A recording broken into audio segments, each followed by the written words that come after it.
Korang pernah tengok tak dashcam yang boleh record dalam, depan, belakang dengan kualiti 4K, 4K, 3K? Yang ini di Deepal Z90 Master, iaitu dashcam flagship yang membawa maksud betul-betul True Digital Clarity. Z90 Master ni bukan sekadar rakam jalan depan dan belakang, tapi siap ada kamera dalam iaitu Mini 3X yang boleh shoot dalam 3K dengan AI Portrait. Yang bestnya dia siap ada infrared lagi. Walaupun malam gelap, muka penumpang dengan pemandu boleh nampak sangat clear. Umpama ada spotlight dekat dalam kereta. Kamera depan belakang pula guna sensor Sony Starvis 2. Maksudnya waktu siang memang tajam, nombor plate dari jauh pun boleh nampak. Waktu malam pula HDR dia pula kontrol silau dengan cantik. Let's say kalau korang biasa guna dashcam murah, korang boleh nampak betul beza kualiti dia. Yang paling aku suka, dia ada sistem D2 Safe Dual Storage yang ada built-in memory 128GB and boleh upgrade SD card sehingga 512GB. Maksudnya file video lebih stabil and tak hilang bila SD card rosak. Lepas tu ditambah pula dengan 4G live view yang boleh tengok kereta korang dari phone belah parking.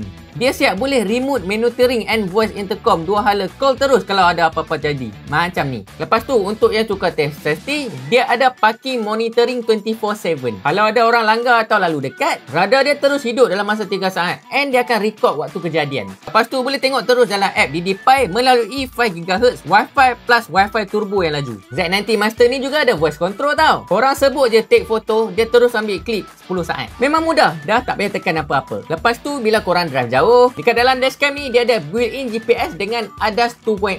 Lepas tu dia punya fungsi dia akan alert let's say kalau ada kereta depan dah jalan and dia akan bagi alert let's say kalau korang keletihan jalan jauh. Lepas tu pula everything data speed and route akan direkod juga. Lepas tu kalau korang nak tahu juga, ini baru yearly unit. Di Deepal juga ada janji akan tambah lagi fungsi baru in future macam AI in-cabin recognition dengan 2 remote playback pada tahun depan. Maksudnya dia bukan sekadar dashcam flagship, dia juga future proof. Let's say kalau korang tengah cari dashcam yang betul-betul premier, lengkap dan tahan lama, di Deepal Z90 Master ni memang berboleh untuk korang consider. Aku dah pasang and setiap kali aku drive aku rasa tenang sebab ada 3 kamera yang sentiasa jaga aku siang dan malam. Korang bila lagi?